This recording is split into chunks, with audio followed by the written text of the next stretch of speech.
Hi, my name is Nayanika Biswas, and it's a pleasure to have you today. And so, how are you? Good. Thank you for having me today, Nayanika. I'm excited to talk about my trajectory. I think you guys are doing a really good initiative. When I was growing up and dreaming to work with BCIs, there was nothing really much to learn about anybody who has done it before.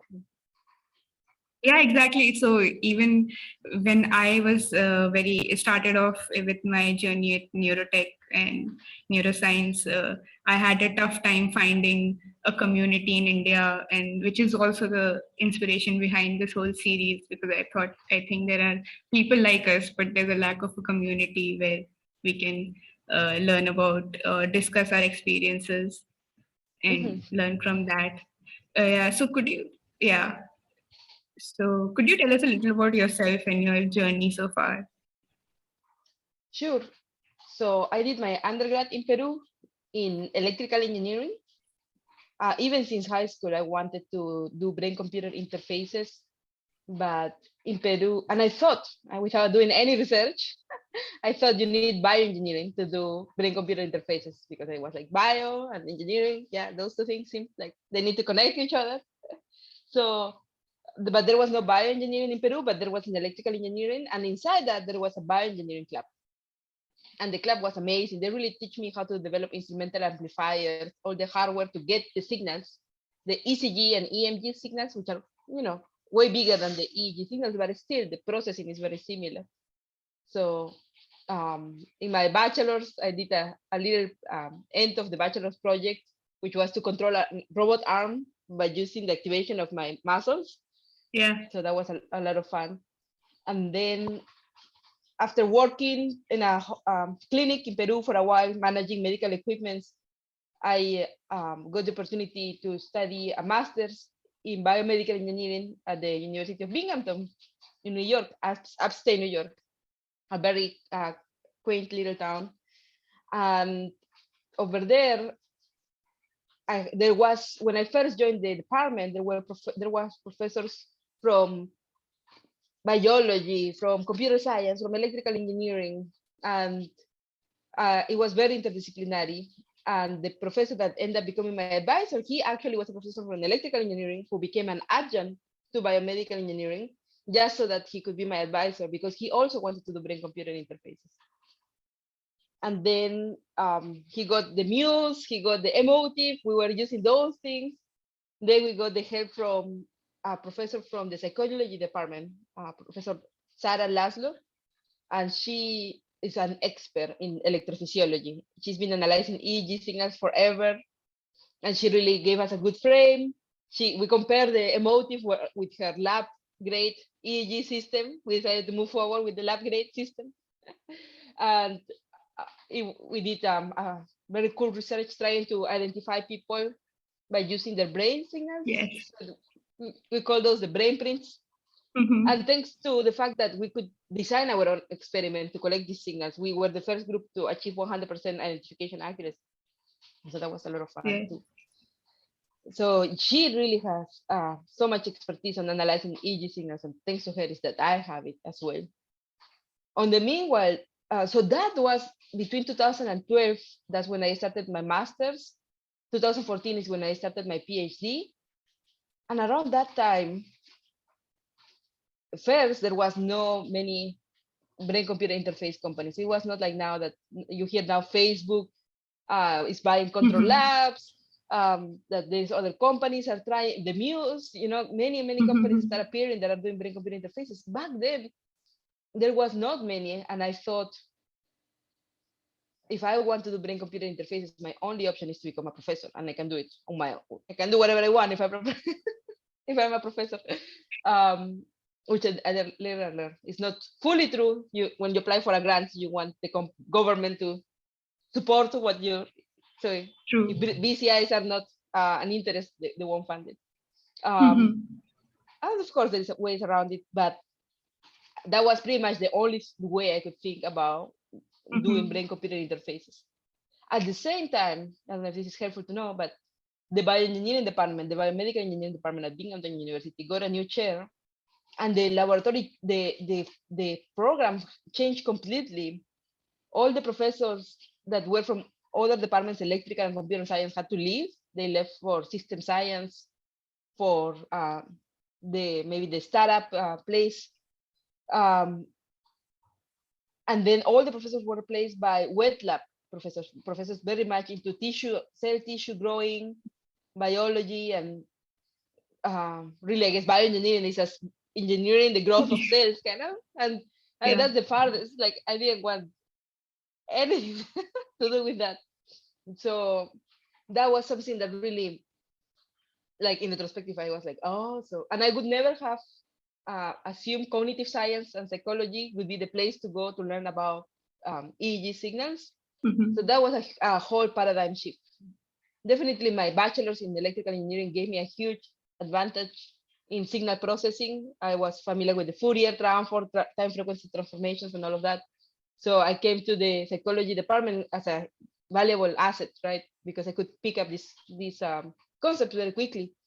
But then they had the expertise of analyzing brain signals like full time. This was their expertise. And so that just showed me how my preconception of the field was so wrong.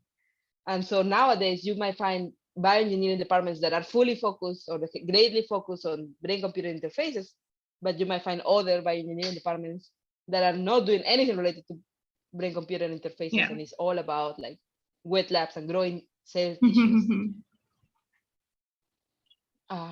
Yeah, I think I've been talking for a while. It's great. It's great. You basically answered so many questions that I have, because I also I have a undergraduate in electronics and communication, and now even I'm trying to transition into brain-computer interfaces and neuroscience. So that's something that I also observed. And yeah, like the experience with signal processing and machine learning helps a lot, but there is a lot of things that need to be learned in terms of neural data analysis and, how to conduct experiments and how to infer data and all those things, which are a huge part of any novel research. So yeah, I could relate to you so much. Yeah. So how, like, you were into brain computer interfaces like early 2000s. So what got you interested? Like, what, because I don't think it was very accessible back then. I don't know why I was obsessed with this idea of controlling a robot arm with my mind. I just thought it should be doable, I guess. Maybe I watched too much anime or something about the Matrix was around that time, all about connecting the brain to the machine, Ghost in the Shell, Evangelion, it was all about. So maybe, but it was never because I watch Evangelion, I want to do this. It was just something that I thought was possible, and if we make it to happen, it would be super cool. So it's something I wanted to pursue, kind of out of the blue. Okay, yeah. I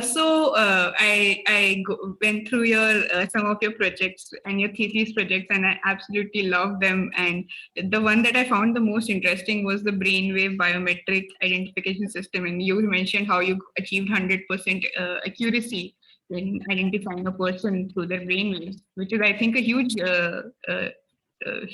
development. So, like, how did you come up with this idea? Mm-hmm. So, there is a cool backstory for that too. So, my advisor from electrical engineering, Professor Champion Jean, and we go to Professor Sarah Laszlo, and we are like, we want to control computers with our minds, the mouse, how can we strike a brainwave to control the mouse with our minds? Like the basic, like the first thing everybody thinks about VCIs, right? And here we have these commercial headsets. And then Professor Sarah Laszlo, she's like, oh my God, you engineers, so innocent. You have no idea all the pains that we as electrophysiologists go through just to be able to separate the signal from the noise, right? And you are expecting to use this system while you're walking around using a smartphone that produces a lot of noise. And of course, you think it's going to work. And so, okay, Professor Champagne went home with that message, and I thought a little bit about it. And he came back another day or another week and say, okay, how about this then? How about we use the brain signals to identify people? as a fingerprint, but highly secure because the person has to be alive, because you cannot cut the, you can exactly. So at that time, Professor Saralas, she was doing a longitudinal experiment to detect dyslexia using brain signals. And she just had gotten in her second year of participants because it was a 5-year study. And so she got the second year of the participants repeating the study. And she was comparing how the signals looked year 1 versus year 2, and yes, like visual inspection.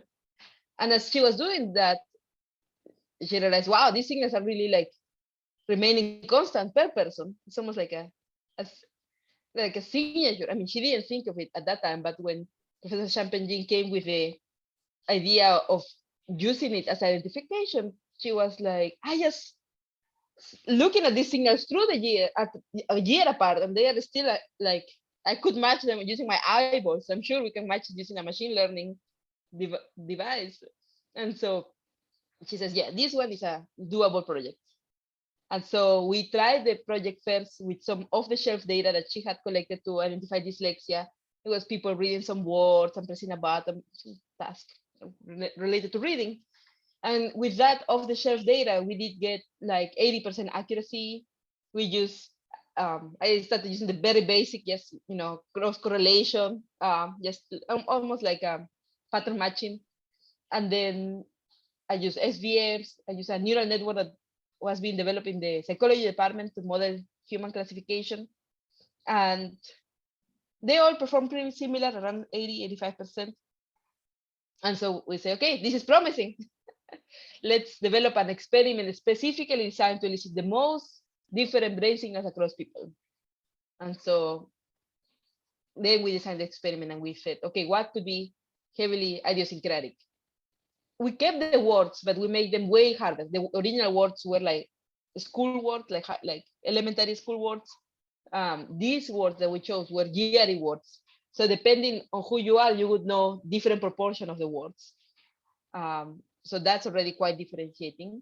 Then we did a survey to ask people about their favorite celebrities and their favorite foods, and also the most hated celebrities and the most hated foods. And then we chose the most polarizing of those. Like broccoli came a lot in both lists, for example.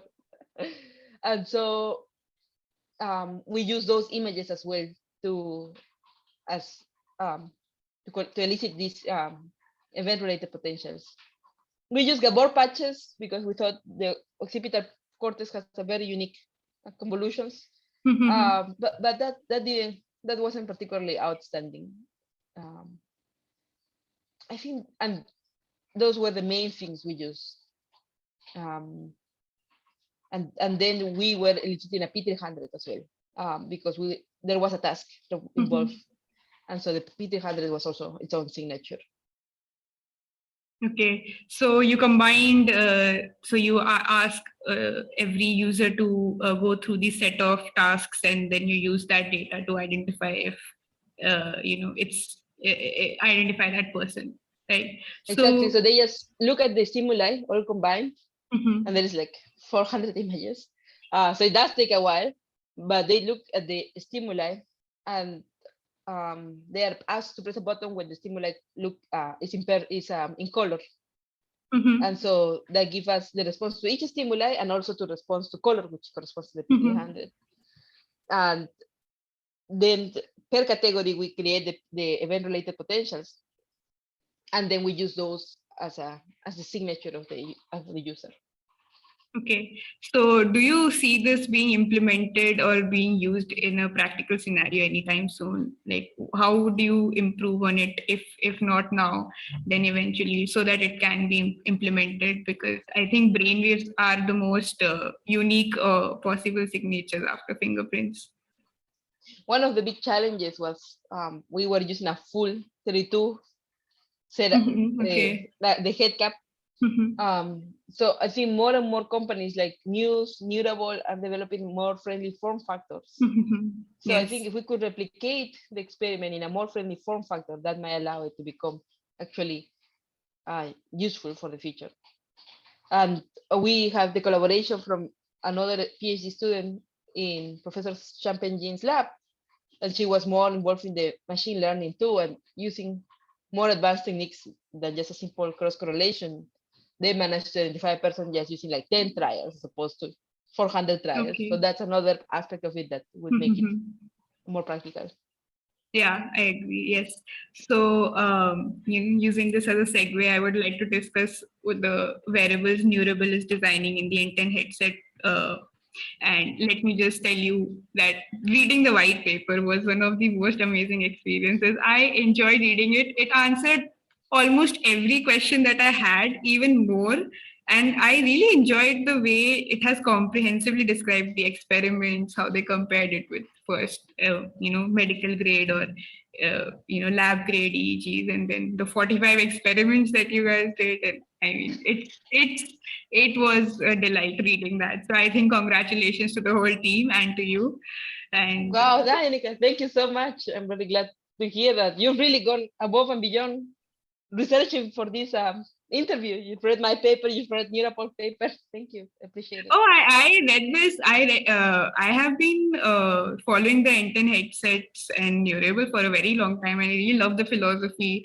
Many things like the garbage in, garbage out philosophy, and the privacy focus on privacy, and I really enjoy participating in the Discord channel. So I mean, it's as I said, it's a delight talking to you today, and so so yeah, one question I had was that there are so many electrodes on your headphone, but what is the use of the electrodes on the outer side other than maybe artifact detection? Is there any use to it, or did you find any signal, any information that could be used to classify or predict focus levels? Mm-hmm. So the head is a conductive sphere. So it is true that the front electrodes get much more affected by artifacts than the back electrodes. Um, that being said, if you don't detect any artifact, the front electrodes will still probably detect the brain signals as well, because the whole head kind of produces those. It's all conductive. So the best way to read brain signals from any of the electrodes around Enten is two things. It has to have a good connection. So if the impedances are high, we are just not considering the electrodes for the time Yes. being. And the second one is that it shouldn't have artifacts. Yes. So if we detect artifacts, we don't consider the electrode for the time being. Other than that, we kind of use the average of all the electrodes to detect the signal. Okay. So, you in the white paper, in the paper, it's written that some of the electrodes take around 10 to 15 minutes to reach the desirable impedance level. So, how is that affecting the model right now, or is the team working towards reducing this impedance? Or is it, do you just not predict anything for the first 15 minutes or so? Yeah, we are still studying that, especially now that we have the actual headphones. The white paper was written with the headphones that had some metallic meshes on top, but the actual headphones are knitted. The impedances are a huge issue, and it's changes very dependent on person by person. The weather affects it as well. If the weather is too dry, it's very hard to get a good connection. At Neurable, we use alcohol wipe. We wipe around the electrodes, we wipe around the ear, and then that makes us instantaneously having a good connection. But we are trying to think, can we ask the end user to do something like that? And a lot, the product people, the science people is like, yes, we can ask them to do that. The product people is like, of course not. We cannot ask people to wipe around their ears before they put on a headphone. So we are still figuring out what is the best path forward. We want to really make it. I think Muse has done an excellent job educating the user, showing the connectivity per electrode. So we do really want to show a map of the electrodes and say, hey, this electrode is occluded. Maybe you have some hair in between your skin and the electrode. So can you push it away? And then maybe we sell a case that keeps the electrodes moisturized, for example. That might, something like that might allow us to just get a good connection just as you put it on, as long as there is no occlusion through hair or something. Yes. So it's a very hot area of research right now. Yes, we're really thinking how can we go around it. Okay. Yeah. So currently, can the headphones be worn during activities which require like maybe walking very fast or running or such or is it more suitable for tasks where someone's sitting or very minimal motion is involved? Yeah, definitely. Um, um, Minimal motion helps a lot. The signals are much cleaner. You can even see the signals going crazy as the persons are walking around. But I don't know how much the hardware can do about it. I think most of it is software. So there will be software updates as people use these headphones, and we're hoping at some point to add some like Riemannian pre-processing. There is another company called Neuronified, and also the Neurotech X people. Some of them are the ones who were the pioneers of Riemannian pre-processing, and you can see they're really good at bringing back the signals. So if you see all the motion artifacts making the signal go up and down, there is a way you can extract that and get the original signals that are not affected by that motion. Okay. Yeah, that would definitely play a big role in most non-invasive neurotech wearables, I think. Yeah. So one thing that I was reading while I noticed while reading the paper was that there are almost 45 experiments that you guys did to understand the behavioral changes and the changes in focus levels and the underlying the neural correlates of it. And you also went to great lengths to ensure that there was similarity across users over time and also regardless of motion. So which were the factors that you considered while designing these experiments, and could you share the process or Oh yeah, thoughts behind them? it's like getting on a rabbit hole. It's really um so you start saying like, okay, we want to study attention. Let's put participants in a task that requires attention. Okay, let's do the Stroop task. And then you have a huge variability between subjects, right? Some subjects are falling asleep, some subjects are like, wow, this is super engaging. Some subjects, like every participant has a different experience. So that already makes it hard. Okay, you can control for that. Let's get their subjective reports, or let's look at the behavior and only use participants who don't have a perfect accuracy. Let's use participants who actually, I don't know, you could see they were like, use some inference to make sure that they were paying attention the whole time, or at least read we ask a form at the end and ask what's your mental state, and if they say sleepy, well, don't use that participant. So that was one. Okay, then if this signal that we have is like them paying attention, how can we show that they are not paying attention? Okay, let's throw some distraction in there. And so we started throwing some distractions that were just background noise. But the thing with the human behavior is that it's extremely adaptive. You can do that once and it's going to be surprising, but you do it multiple times and the person totally ignores it because it has no meaning to them. Like they know, okay, this is something that's going to happen regularly, I can ignore it. And they're just so good at that. So then we decided to attach a task with the distraction, right? So they had to actually respond somehow, like just like you get a text message, even though when you're working, if you get a ding on a notification, you might ignore it. In your mind, this thing has meaning to you. So in your mind, you're already thinking, who sent the notification? What did they say? What will your answer? So it's way more interactive than the ding getting at the lab randomly of, it's not from your phone, so you don't really care. So you just block it. Okay, so how can we replicate that process of you interacting with the ding? Okay, we ask you to respond to it, right? Every time you hear the ding, talk to this chatbot, send a message to this chatbot. So that was a modification. And then our focus score could detect those drops, right? And then we are Yes. like, oh my, but what if the drops are like, because we're detecting artifact motion as opposed to actual brain signal Yes. drops. And so, okay, how do we control for that? Okay, let's ask them to, when every time they hear the ding, they should do a math problem that is on the side. And so we do it and we see the drops. So great. Oh, but what is if it's eye motion? No, you see, that's why I say it's kind of Yes. a rabbit hole. You can go forever. And so, so then we decided to design it again and say, okay, every time they hear the ding, they should just keep their eyes fixed on the screen and think of we give them a task. Think of a color of an object that is the same color of what's on the screen. And that way there should be no EOG, no eye movement, there should be no EMG. And if we still see the drop, that means that it's driven by brain signals, not by EOG or EMG or just by movement of the head.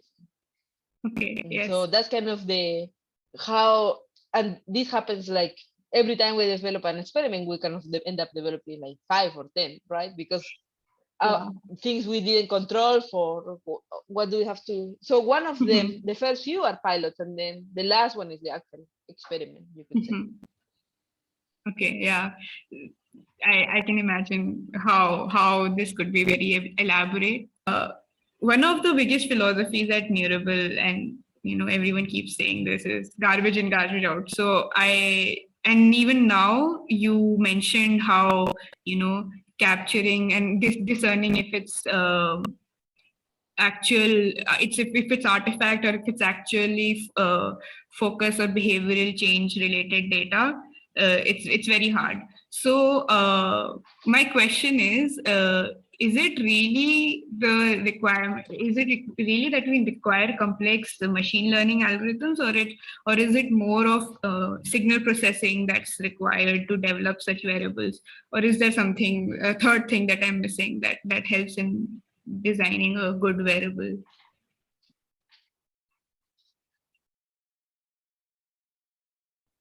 So signal processing goes a long way to remove the power line and to remove to accurately label segments that have artifacts. And if you want to remove those artifacts, like using ICA or something like that, the beginning of everything is the quality of the signal that we're getting. So, and this is something that sometimes people who don't have experience with EEG signals are not aware of. So, thanks to my background, I've been seeing EEG signals like for 8 years. So I know when you put the headset on and we look at the signals, I can tell, most people can tell after a few times whether it's total garbage or whether it's meaningful. People who don't have the background, they sometimes think, oh, with a good machine learning model, we will be able to actually extract the meaningful signals from that noisy signal. And maybe it's possible, but more possible than no is that you're detecting something other that is not even brain signal. Maybe focus is somehow related to the artifacts.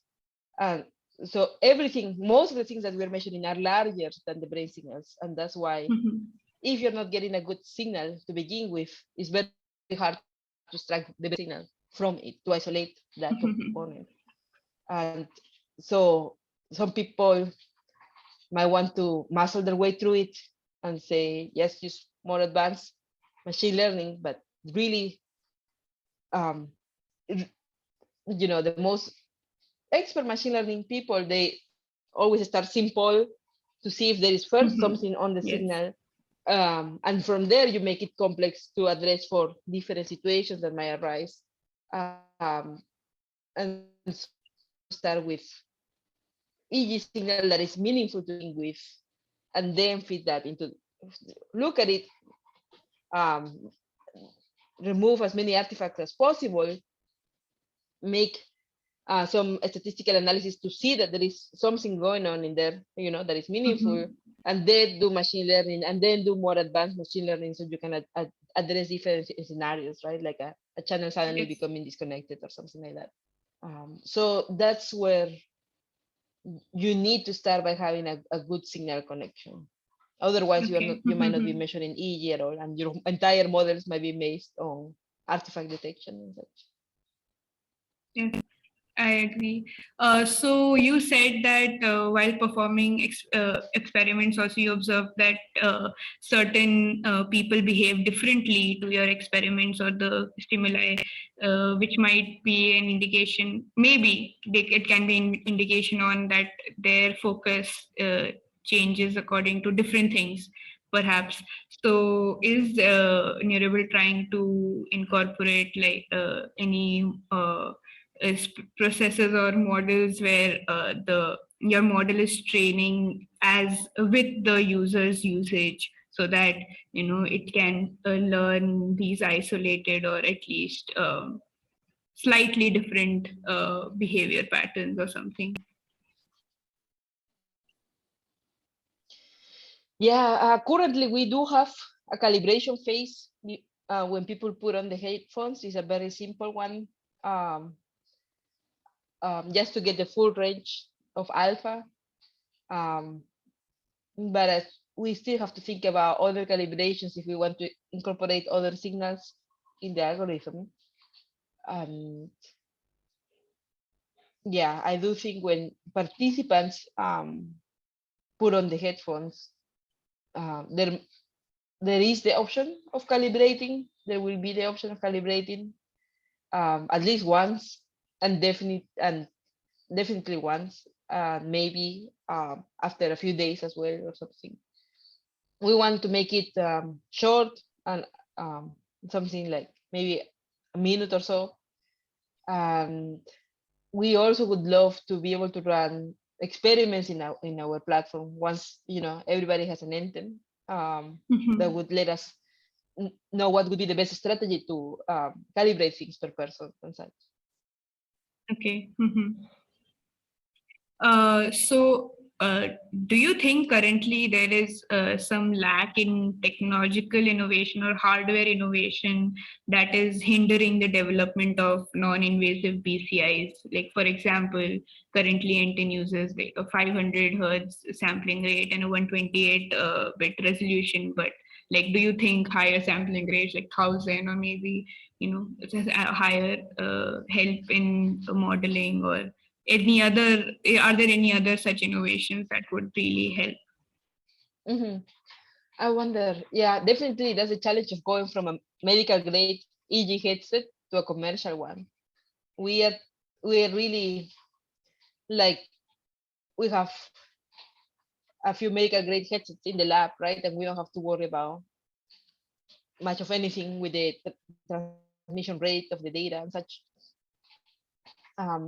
But now that we are thinking of a product, we are thinking, how much battery are we going to go through if we Yes. transmit the raw EEG, right? So what do we want to do to address that? Are we going to maybe get the features on chip and transmit only the features? Um, how many bytes can we transmit? So there is a lot of infrastructure questions that we will need to be answered. And they are not like the cutting edge EEG. The cutting edge EEG is found in the lab. So the question is, with the limitations of an everyday device that has X Yes. amount of battery and this bandwidth because it's Bluetooth as opposed to optical fiber, how can you still get meaningful signals, right? And it's limited, but it's not impossible. I think it's doable. Um, So, metaverse is gaining a lot of traction and the whole idea of it. And there are a lot of people who are working on technologies that provide a whole 3D virtual experience. So does Neurable have any plans, or does it share this vision? And is it trying to incorporate Enten into such a idea? I know, is metaverse related to Facebook or not? It's a different. No. Just the idea of a whole 3D virtual platform where people integrate themselves into the whole experience Is that in terms. relying on VR? Yeah, like so maybe AR, VR, and also maybe some brain-computer interfaces and wearables. Mhm. So Neurable's first product was a VR EEG headset. I don't know if you've seen it. Um, and Yes, I've heard about it. right, so that allowed basically telekinesis. It's super cool. It didn't. Yeah, we had to pivot away from it. Yes, because VR was not ready yet. Not enough people were buying VR at that time, and let Yes. alone a VR Mhm. with an EEG headset on top. So, which makes it even more expensive. So now we have the headphone, which is a form factor that everybody seems to be buying nowadays. So I think this technology can be useful for VR, and it can be integrated with VR easily, especially if we keep the form factor around the ears. Mhm. Um, so and yeah, because those two things you could see potentially being used together, right? Especially if we change Mhm. the shape or we make in-ear electrodes, then you could use the headphone to control things with your mind while using Mhm. a VR headset or an AR headset. The problem with VR right now that it's preventing it from becoming mainstream is that the bandwidth. So because you have things so close to your eyes, the image is so close to your eyes, the resolution has to be gigantic. And that Yes. resolution is not possible to be transmitted wirelessly. So VR right now is wired. The other option is to have the phone right, like, or the computer right there on the VR, so that Mhm. you don't have to transmit it from a computer. Um, so a few things are being made, and VR has improved a lot from the days when Neurable was using. When Neurable was using it, you Mhm. even need cameras to map the room, Okay. that Mhm. you had to put on the corners of your room, and then you put on the headset, and the cameras knew what the headset was, and it was a pain. The cameras could get occluded or whatever. So now the new VR headsets, they come with a camera, and the object recognition is so good that the camera on the VR can map the room, so you don't have to Yes. put additional Mhm. cameras. We're still, actually, it's my professor Champagne who is interested in VR, and he was interested for a while, and he said, as long as the VR is wired, as long as we don't have a way to transmit wirelessly the images that will go on the eyes, it's never going to, you know, uh, Yeah. Take off. depart. Yes. Yeah, yeah, exactly. Mhm. Yeah, I agree. Most variables that fail or are not being adopted is mostly because of uh, it's not easy to use, or it's not portable really, or it's not there are many restrictions, motion restrictions, and so on. So I agree. There's a lot of work there that needs to be done. Yeah. So, what is Neurable's goals moving forward, either with the Enten, or are they looking into another, wearable or product, or so either separately or to integrate it with the headset? We are really betting on hearables, is what we're calling, because there seems to be like a massive adoption of hearables. People are buying the Apple AirPods, people are buying big headphones, people are Yes. buying all of these Mhm. devices. And right now there is, through the voice platforms like Alexa, the Google Assistant, and Mhm. Siri, you can control your devices using voice, which is a little bit obtrusive. It's not very private.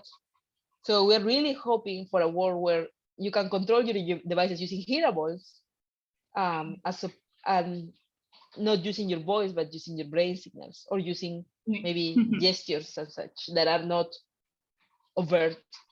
Mhm. Um, Yes. Mhm. so that is really our goal. It's the idea that people will be able to control their computers, uh, by wearing a headphone or an earpiece that will also collect their brain signals, so the communication will be both ways, and it would leave their field of vision open, to interact with the actual world. So things would be, we want the technology to be on the background, but integrated seamlessly with the person. So the effort to interact with technology is minimal. You don't even have to look at it to interact with it.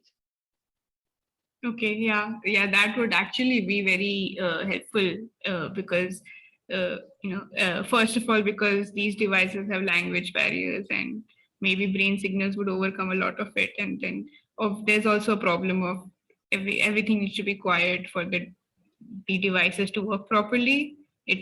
So I think brain signals would help a lot in those cases. So yeah, yes, yes. So I would like to ask some questions on your journeys now, on your journey so far. And first, being that, so as you said that you thought that being a professor or being in academia was the only way moving forward, but then you joined the industry soon after your PhD.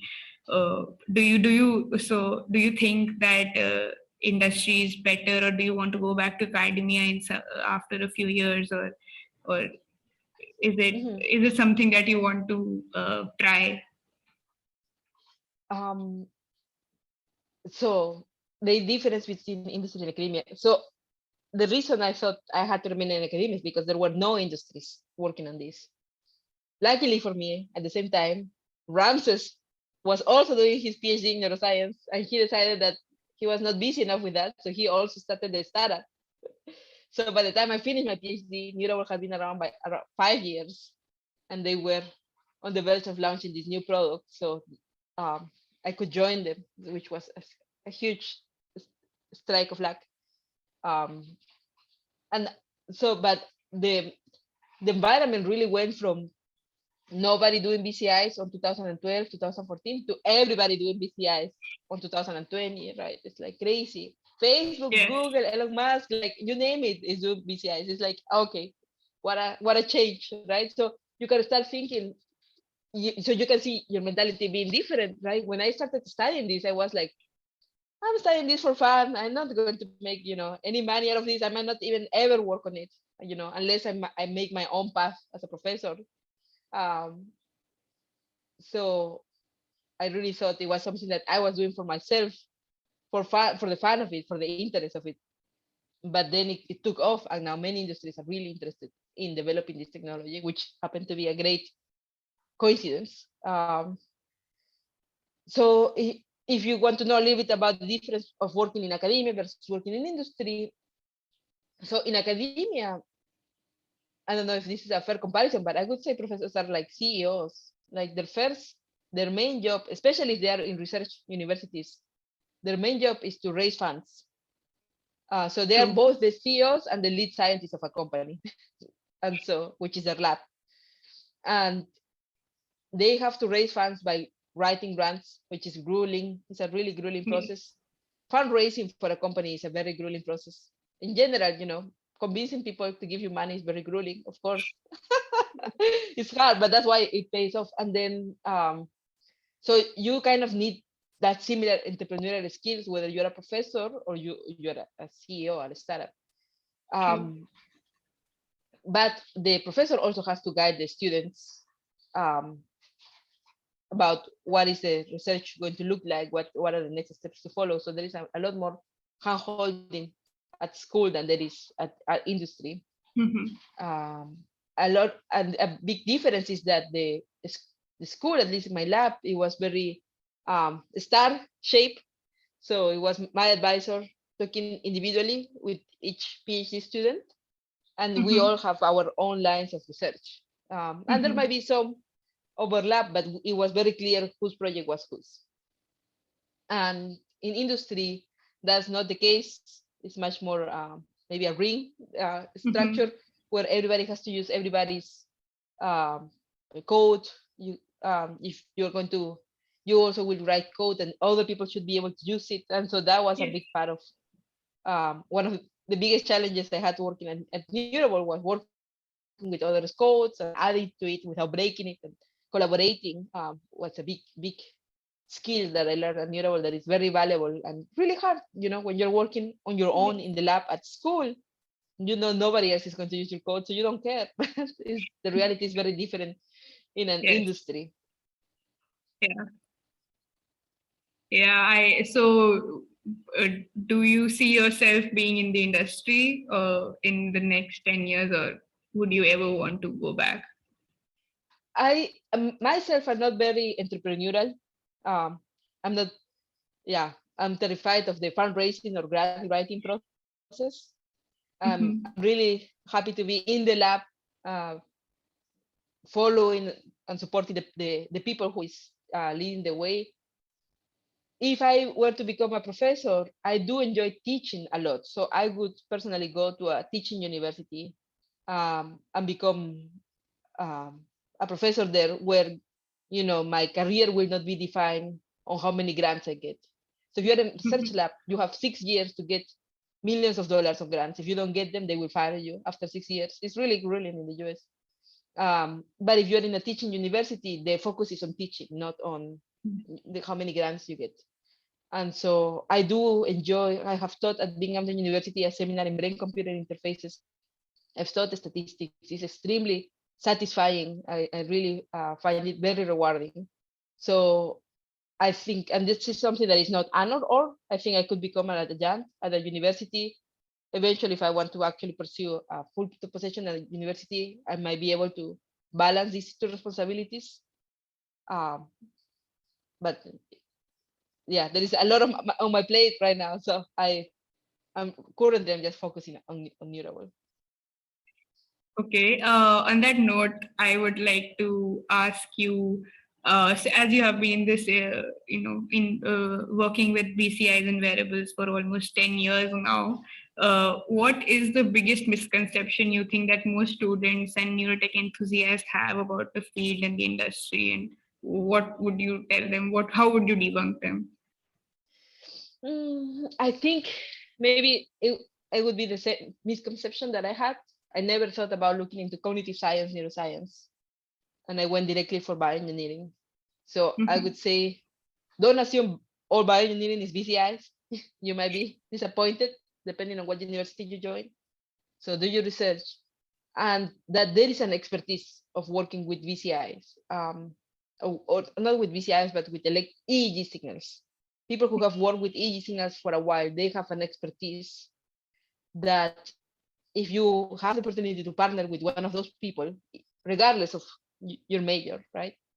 If you have the opportunity to work on an EEG lab, it will definitely give you an expertise that you will learn some. They will suggest note books to read, things to go through, and then you will look at the signals on a regular basis. So it will become a second nature. It's these kind of things that how skills are, that you have to kind of live them or practice them as opposed to read them.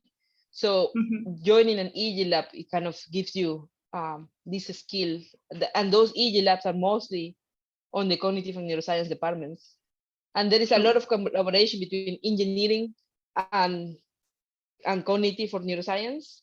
Um, but yeah, there is always like, so I've talked with different people who have come to BCIs from the engineering purely, and they have always partnered with somebody who is an expert on EEGs, and that's how they learn how to work with Right. EEG signals. So look for that EEG expert, and more often than not, they might be on the cognitive or neuroscience department. Right. Yes, yes.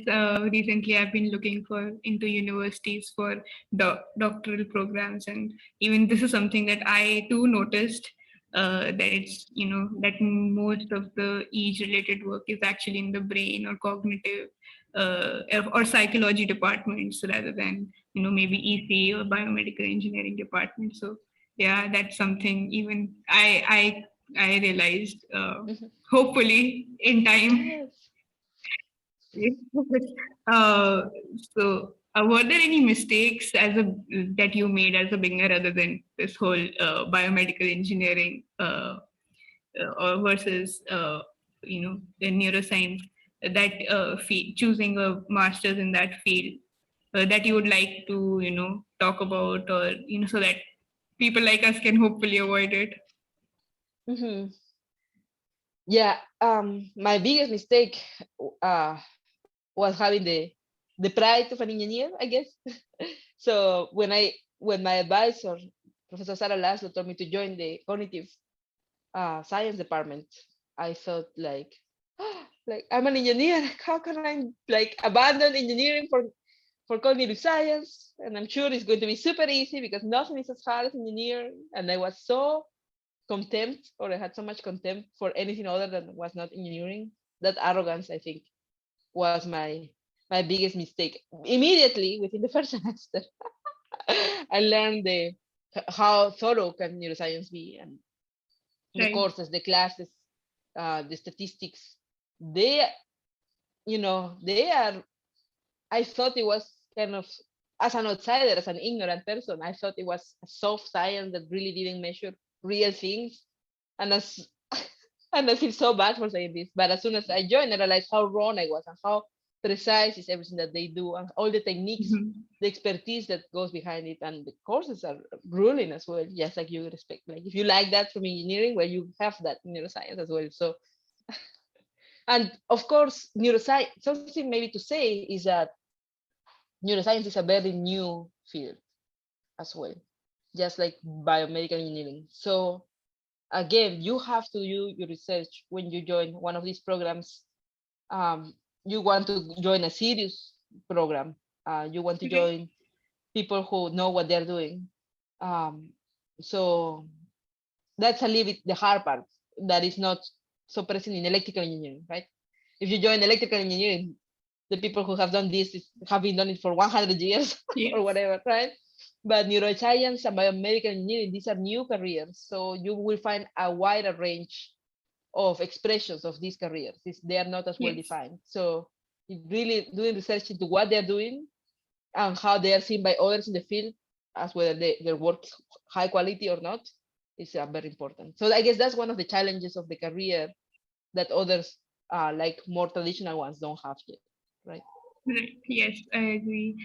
So, like, do you think that a PhD, since it's a new field, that a PhD is important to make a career, or do you think that people can, you have a master's or a bachelor's, and maybe with enough entry level or industrial experience, they can, have a career which focuses on developing such technologies? Hmm. I would suggest the PhD. I would suggest to become, by PhD, I mean become an apprentice of an electrophysiologist expert. That's what I'm suggesting when I say a PhD. Find a lab in engineering or psychology, cognitive science, neuroscience that work with these signals on a regular basis and produce quality work and learn the techniques. And this is something that you will learn um, by doing. You don't learn it um, by reading it in books. So you need that close formation with somebody who is an expert in the field. I guess industry would be a place where you could do that maybe farther down the future, but right now they're really looking for PhDs Right. to work on this. Interns are always welcome um, without a PhD, um, but for a full-time position, more, even if a bachelor gets hired for a full-time position, and even if they've been in the company for a long time, normally when a PhD comes, they will be placed above the bachelor. So Right. it's it does kind of draws a ceiling on your career. Right. Yes. I see. So I would. It's on that note. I would. Is there anything else that you would like to share with the viewers? Yeah, I think Nayanika, your questions were really good. This was a lot of fun to share. Just wanted to share that writing that paper was one of the most grueling experiences of our life at Neurable. But I'm so glad people are finding enjoyable and that it's answering every question people have. So it's really, that really feels like, oh my God, all that effort paid off. Uh, so yeah, I thank you for this opportunity. I love sharing my experience. It's been lovely talking with you. You are on a similar path to where I was 10, 15 years ago. So I really hope you find a good mentor that makes you an expert on EEG signals and you find your path in the BCI world from there.